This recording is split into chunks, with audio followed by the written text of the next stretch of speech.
Eu posso entender que o ESG ele é uma prática compensatória, ou seja, eu explodo ali e arrumo no outro canto? De forma alguma, você não deveria, pelo menos as empresas não deveriam pensar dessa forma.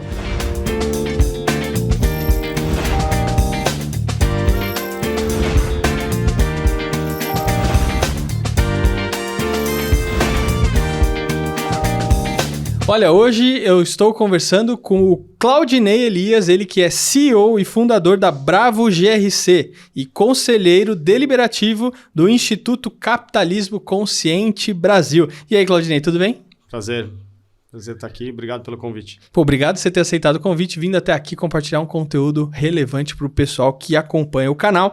E olha, dentre tantas especialidades do Claudinei, uma delas é ESG, e a gente vai falar um pouquinho sobre isso. Claudinei, qual que é, na sua opinião, o equilíbrio ideal entre a busca de lucro e a responsabilidade social e ambiental de uma empresa?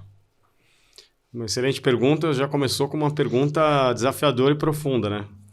A gente hoje percebe que o mercado de capitais, os consumidores, né, e a sociedade, todas as partes interessadas no negócio, elas não estão olhando mais apenas para o que a empresa entrega como produto ou serviço, ou eventualmente, se você é um investidor, o resultado que aquela empresa tem, né?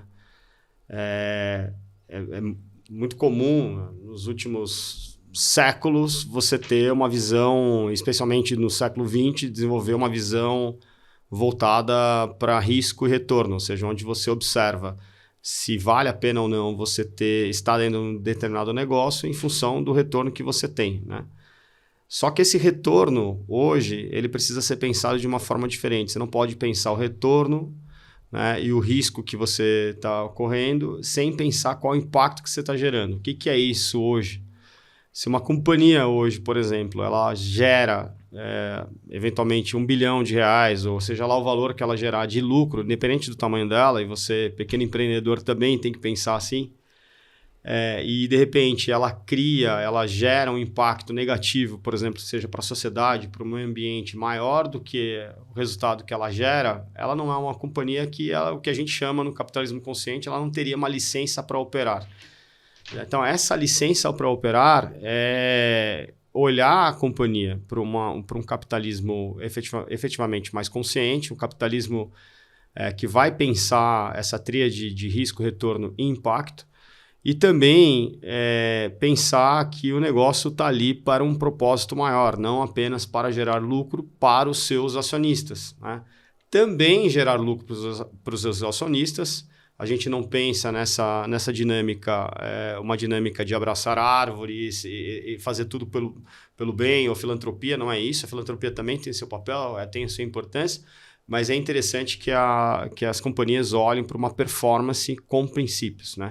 E para isso, as questões relacionadas à dinâmica ESG, que é muito maior do que apenas a visão financeira, são tão relevantes. Os pilares do capitalismo consciente são os pilares do ESG? São complementares, né? Você tem pilares, o ESG, obviamente você tem os três grandes, o que significa as três letras, né? O Environmental Social Governance, o ecossistema social e ambiental. O capitalismo consciente ele vai trabalhar várias questões relacionadas à transparência, equidade e tudo mais, que guardam uma correlação muito especial com a questão da liderança consciente, né? E sem uma liderança consciente, você não é capaz de ter empresas que realmente tenham uma consciência um pouco mais elevada, né? Nessa dinâmica, você tem muitos pilares e muitas formas de você olhar essa empresa, se ela é consciente ou não. Você tem, por exemplo, as avaliações do Sistema B, que são o que a gente chama de Beneficial Organizations, organizações que beneficiam a sociedade como um todo. Por exemplo, uma Danone está dentro desse rol, desse espectro. Várias outras companhias bem relevantes também estão. Então, a gente tem aí algumas milhares de companhias, Patagônia, por exemplo, que estão dentro dessa visão do Sistema B. Você tem outras visões, como, por exemplo, a do Pacto Global da ONU. Você tem as várias avaliações dos diversas estruturas de ESG. Então, dependendo da tua companhia, você vai usar uma estrutura da Global Report Initiative, que é super conceituado, começou na Holanda e hoje o mundo inteiro utiliza. Você pode usar um SASB, que é voltado, o TCFD, que é voltado, por exemplo, para a indústria financeira e tudo mais. E a questão do capitalismo consciente, ela está extremamente voltada para a visão daquela liderança. Então, seja qual for a iniciativa que você estiver usando, a questão do capitalismo consciente ela vai ajudar muito você olhar isso de uma forma transversal, que no final das contas é o que o ESG é. Você tem que olhar ele de uma forma transversal, senão você não consegue realizar isso dentro da sua companhia.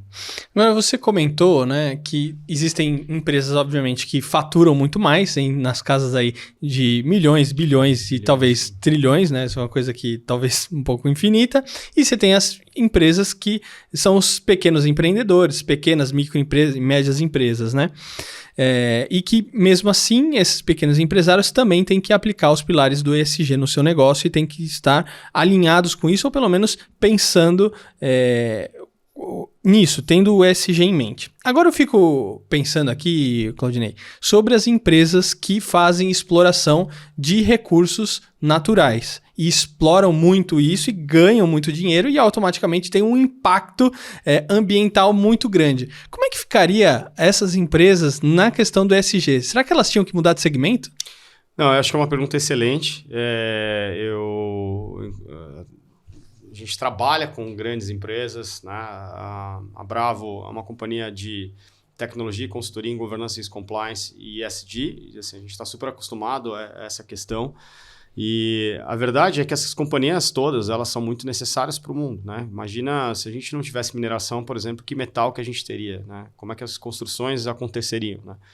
O fato é que hoje existem tecnologias, existem dinâmicas, existem processos, existem métodos para que você consiga, mesmo em negócios que têm um alto impacto ou gere, por exemplo, uma pegada de carbono muito intensiva, você consiga minimizar esses impactos, né? Várias das grandes companhias globais, elas têm entrado num direcionamento ou de um processo de descarbonização, por exemplo, ou de um processo de mudança de tecnologia para que esses impactos sejam menores. Elas também têm práticas, por exemplo, de manter floresta em pé, que é uma forma de você minimizar. Olham para a sua comunidade também de uma forma um pouco mais inclusiva, traz essa comunidade para dentro do negócio. Ou seja, olhando mais o que a gente chama de um papel de uma governança multi-stakeholder. Todas as empresas estão fazendo isso? Não.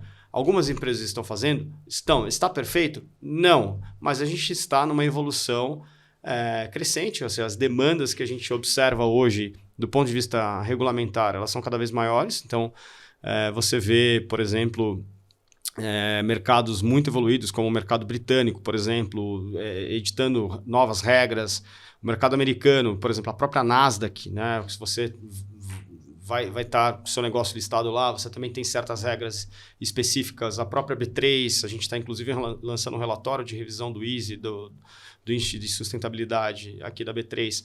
Também tem uma série de questões ali que você tem que fazer. Hoje você tem outros mecanismos, como por exemplo, para grandes empresas, o Pratique e Explique, que é uma questão de que você tem que, se você não faz, por que você não faz, você tem que explicar e tudo mais. Então, o arcabouço regulatório hoje está cada vez mais consistente, está cada vez mais exigente em relação a essas companhias, especialmente as grandes companhias, que no final das contas elas geram realmente muito impacto, mas também elas têm uma capacidade financeira para, enfim, comprar novas tecnologias, ter novas práticas e ter bons impactos também.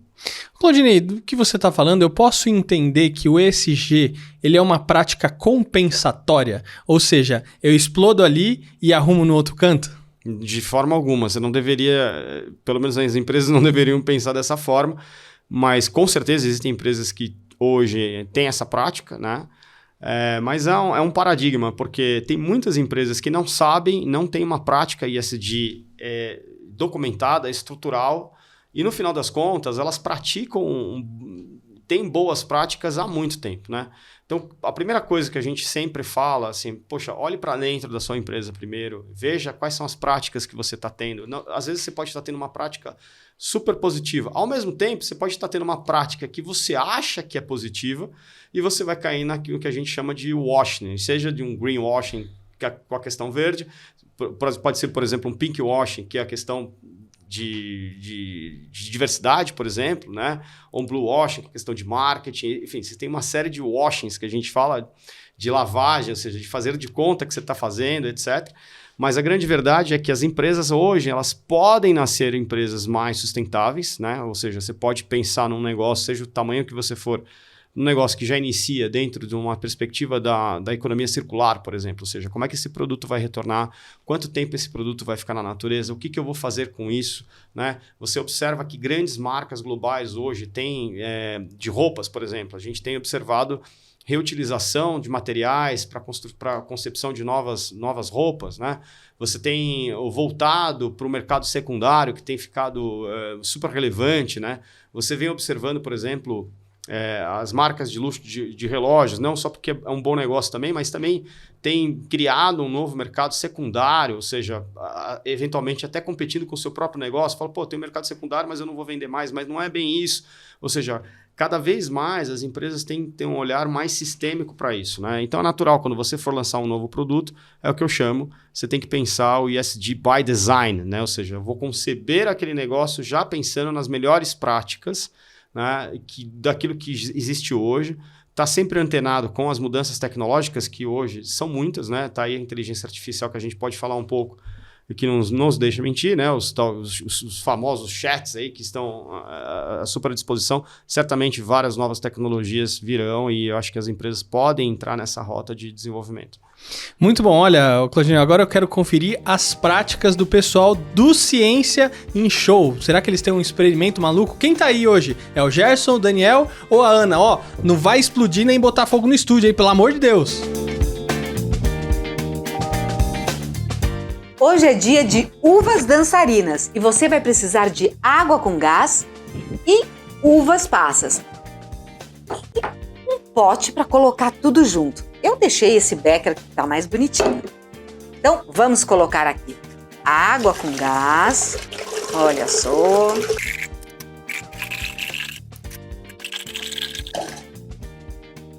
Agora a gente vai jogar essas uvas e veja o que vai acontecer.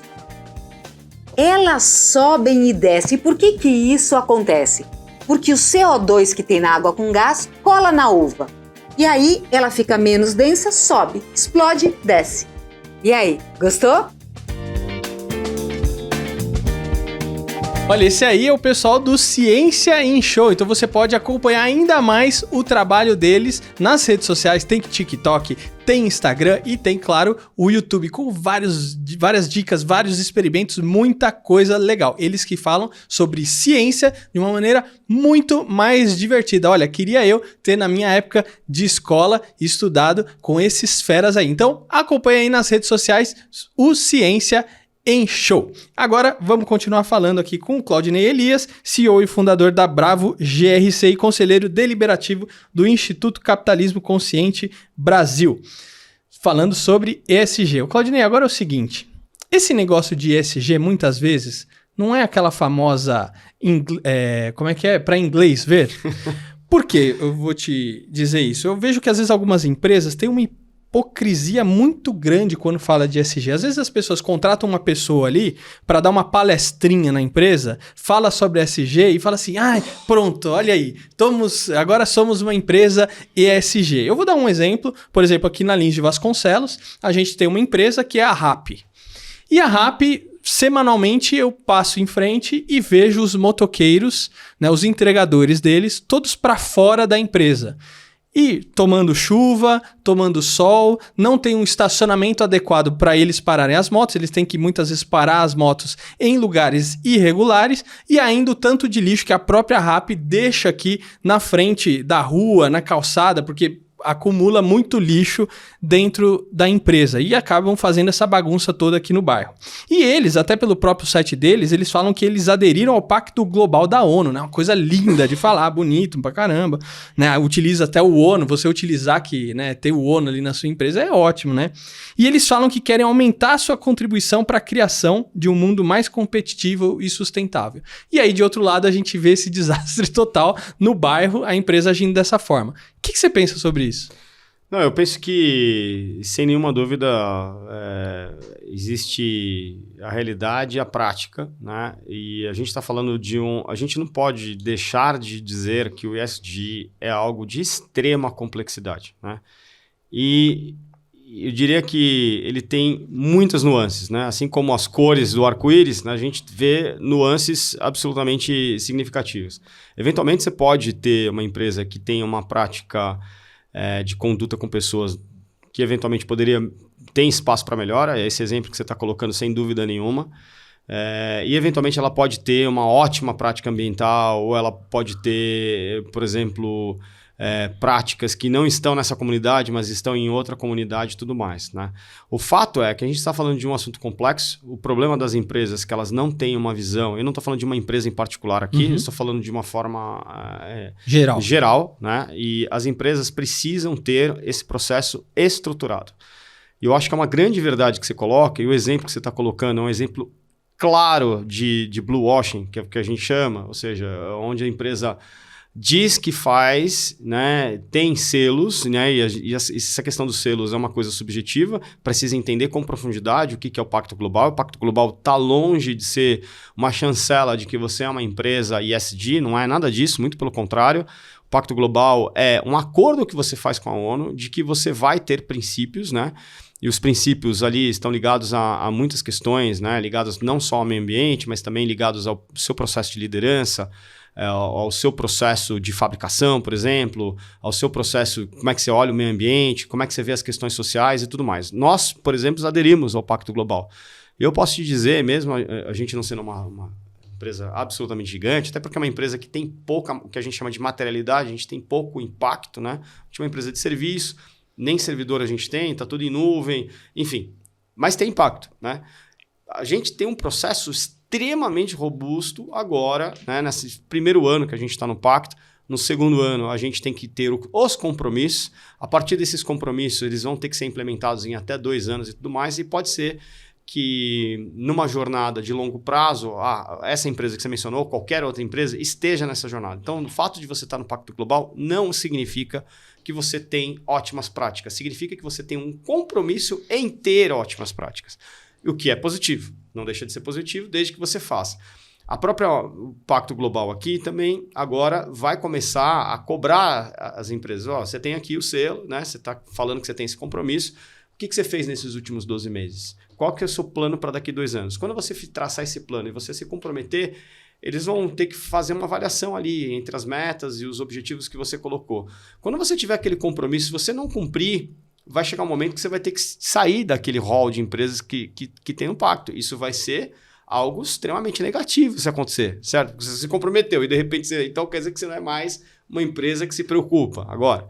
Então, o que a gente observa? A gente observa que para essas questões acontecerem, as empresas têm que parar, e aí eu sou um crítico muito ferrenho a isso, tem muita gente que faz voo de galinha. É exatamente isso que acontece. A empresa chega e coloca, agora eu tenho isso, tenho aquilo outro, vou fazer esse investimento, faço isso, faço aquilo. Cara, de repente o cara está demitindo em massa. A gente viu exemplos grotescos de demissão em massa via WhatsApp, Zoom, por exemplo. Está longe de ser uma boa prática, né? Então, assim, a amplitude e escopo do que é o ESG é absolutamente gigante, né? Então, quando você pega o social, a gente vem falando, o social não é só diversidade. Você tem uma série de questões. Essa questão que você usou como exemplo é uma questão social.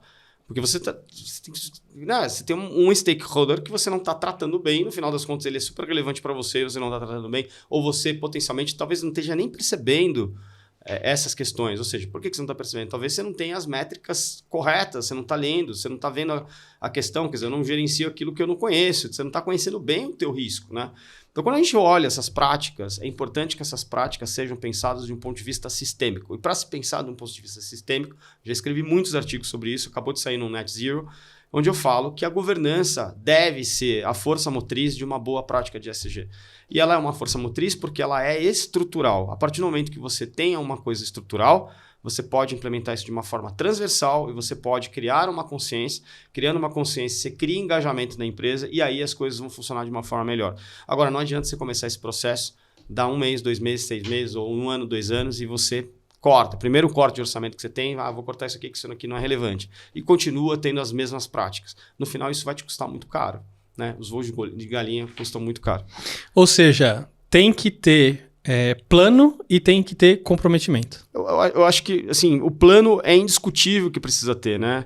Você precisa ter uma estratégia, você precisa pensar o que é o ESG para a tua empresa. Não é qualquer coisa. Né? O que é relevante para uma empresa gigante, para a Apple, vamos colocar aqui, que é uma empresa global, não é relevante para o cara da Lins de Vasconcelos. Simples. Para o mercadinho da esquina ou para uma rede de supermercado grande, não é o que a Apple faz, talvez não seja tão relevante. Então, assim, cada empresa tem que entender o seu escopo, qual é a sua materialidade, qual a sua exposição, qual a estrutura de governança que ela tem e, principalmente, quais são os riscos. O que falta na questão da governança, do ponto de vista corporativo e do ponto de vista de ESG, são bons processos de gestão de riscos. Né? A questão da gestão de riscos ela é fundamental, porque é onde você sabe qual é o impacto efetivo que você vai gerar de forma negativa ou, eventualmente, quais são os impactos positivos que você vai gerar. Para você saber isso, você precisa ter um bom processo de gestão de risco. Se você tiver um bom processo de gestão de risco, independente do seu tamanho, você vai conseguir ter um desenho melhor para onde eu devo levar essa companhia. Até pensando nos objetivos que você tem com ela. Ou seja, o que você quer alcançar? Né? Porque para você, companhia X, é melhor que você tenha práticas no S ou no E. O que é o S para você? O que é o E para você? O que é o G para você? Né? Como é que o mercado vai te olhar? Como é que seus consumidores vão te olhar? Como é que seus stakeholders vão te olhar? Então, essas questões não são questões simples de serem resolvidas. E é natural que as empresas vão levar tempo para fazer isso. Afinal de contas, você precisa pagar conta. Vamos ser aqui também... Né? Realistas, né, cara? Você tem que pagar conta e você ainda tem que fazer um investimento paralelo. Então, vai levar um tempo para essas questões acontecerem. Então, pacto, assim, 2030, 2040, 2050, a gente não está falando de algo que é temporal e finito. Ele é contínuo. Ele vai, daqui 2030, vamos estar mais velho, não sei quantos anos você vai estar, eu já vou estar na casa dos 2033, vou estar com os meus 60, estou com 50 anos agora. Eu vou chegar lá e vou ter uma visão completamente diferente, só que as coisas continuam, né? A gente vai continuar não derrubando árvore, não podendo poluir rio, certo? A transição energética vai continuar acontecendo. E essas questões todas vão acontecer. Meus filhos, meus netos e tudo mais, e por aí vai. A gente tem que pensar o que as novas gerações vão ter, né, no final. Agora, existe alguma maneira eficaz de responsabilizar as empresas por ações antiéticas ou controversas com relação à sociedade ou ao meio ambiente? Sim, hoje você tem muitos mecanismos regulatórios, né? Hoje, esse o que a gente chama de, em inglês, né? Enforcement, né? Ou seja, essa obrigação que essas empresas passam a ter para operar, quando a gente fala da licença para operar, eu tenho uma licença para operar, eu tenho um negócio, e eu tenho um negócio que é bom para a sociedade, eu tenho essa licença para operar. Se ele não é bom, ele não é bom para operar. Isso de uma forma mais, digamos, soft skills, ou seja, ser mais sensível, o mercado vai acabar empurrando essa empresa para um caminho ou de existir ou de eliminar ela do mercado. Né? O mercado também faz isso. Mas, de uma forma objetiva, as regulamentações estão ficando cada vez mais duras. Então, as empresas não têm alternativa. Ou elas começam a olhar para isso internamente e levar a sério isso, porque assim, ela vai ser cobrada não só de uma forma regulatória, ter multas e talvez não ter licença legal mesmo para operar, mas pense você, as grandes empresas, né? E é muito provável que a maior parte dessas pessoas que estão ouvindo aqui prestem serviço ou são fornecedores de grandes empresas. As grandes empresas têm um processo chamado de compliance. Esse processo de compliance também está olhando todas as questões relacionadas ao ESG. E como é que você opera? Como é que você está lidando ali como um fornecedor de uma grande empresa? Vai ser super relevante para você continuar sendo fornecedor. E também para ser avaliado por essa companhia, de repente, como um fornecedor super diferenciado. Porque para ela, quando ela olha o escopo 3, né, tem o escopo 1, escopo 2, escopo 3 dos impactos, ela precisa olhar para a sua cadeia de valor. Quando ela olha para a sua cadeia de valor, se você é uma empresa que se preocupa, tem boas práticas, tem um bom processo de compliance, um bom processo de risco de governança, se preocupa com circularidade e tudo mais, você gera menos impacto para ela. Logo, ela provavelmente pode até te pagar uma remuneração melhor por isso. Ou ela vai te eliminar dali, você não vai ser mais fornecedor dela. E pronto, e daí você vai deixar de existir. Uma empresa talvez você segure 2, 3, 4, 5, 6, 10 clientes seus chegando para você e falar, cara, desculpa, não vai dar para operar com você porque você não está olhando quem está fabricando o seu produto. Você não tem, por exemplo, você não sabe se você tem trabalho infantil, trabalho escravo, por exemplo, dentro da sua cadeia de suprimentos. Me prova que você não tem. E aí, como é que funciona? A gente viu o que aconteceu agora recentemente na indústria do vinho. Super recentes essas questões. Isso é muito sério.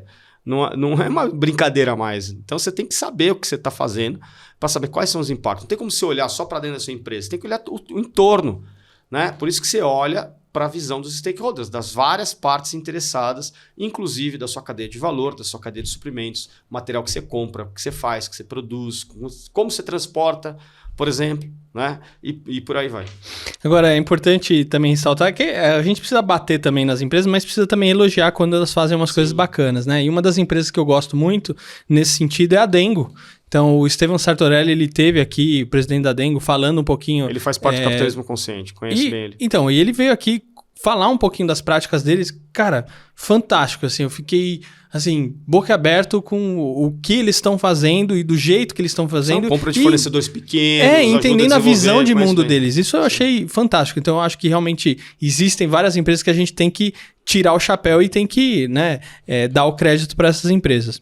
Agora, para a gente fechar, Claudinei, o pequeno empreendedor dentro do ESG, ele tem que se preocupar com o quê? Olha, ele tem que se preocupar exatamente com essa visão, né? Ou seja, como é que o meu negócio é, quais são os impactos que eu estou gerando, como é que o meu negócio funciona, né? O que eu poderia fazer de diferente, o que eu vou começar a fazer certo, né? Independente do seu tamanho. Então, eu costumo dizer que a governança ela é quase que agnóstica, né? Independente do seu tamanho, você precisa ter. Se você é um pequeno empreendedor e vai começar um negócio, é bom que você tenha um acordo de acionistas, né? É bom que você saiba quem vai assumir essa empresa caso você não esteja aqui, por exemplo, né? E para o ESG é a mesma coisa. Você precisa pensar, por exemplo, se esse produto que você produz ele é um produto que pode entrar dentro do rol da economia circular, por exemplo, né? Esse é um exemplo simples de como que a gente pode fazer. Ou se ele pode ser recuperado, ou se ele vai ter uma vida alongada, se você pode dar uma nova vida para aquele produto depois que ele já não for mais, não tiver a sua utilidade, por exemplo, né? São questões que ele provavelmente vai poder olhar, ele pode, por exemplo, comprar créditos de créditos sustentáveis e não só de carbono. Isso é uma grande questão. As pessoas falam muito de carbono, mas hoje elas não podem mais olhar para isso. A Brava, a gente tem uma divisão que cuida só disso, né? Independente do tamanho. A gente, por exemplo, a gente é carbono negativo exatamente porque a gente fez compensação com floresta nativa em pé, né? Por exemplo, junto com o grupo BMW, por exemplo. São questões que você pode olhar. E a gente não é uma empresa gigante, a gente é uma empresa de 60 pessoas, né? Claro, a gente tem clientes muito grandes, a gente está é super específico, tal, de alta tecnologia, o que a gente faz, mas no final das contas, a gente não é uma empresa de 10 mil funcionários, tá certo? A gente não fatura bilhões, né? Ainda, né? Quem sabe um dia. Como todo empreendedor, a gente sempre acha que a gente vai crescer bastante. Mas é isso, eu acho que o empreendedor precisa olhar para as questões internas, ou seja, como é que ele lida com seus funcionários, seus colaboradores, como ele lida com seus clientes, como é que ele lida com seus fornecedores também, independente do tamanho deles. Muito bom, Claudinei. Obrigado por você ter aceitado o convite, vindo até aqui compartilhar um pouco dessa sua visão, que é uma visão extremamente importante, que as empresas têm que olhar e que são essenciais e fundamentais para nós enquanto sociedade, né? Não, o prazer é todo meu. Eu espero aí que vocês possam ter despertado pelo menos um pouquinho da vontade de entender a importância das questões ligadas a temáticas de ESG. A gente trabalha com muitas questões aí ligadas à questão de governança. Obrigado. Legal. E olha, você que nos acompanhou até aqui, não esquece aí de deixar o seu like, o seu comentário, se inscrever no canal e eu vejo você no próximo episódio. Até a próxima. Tchau.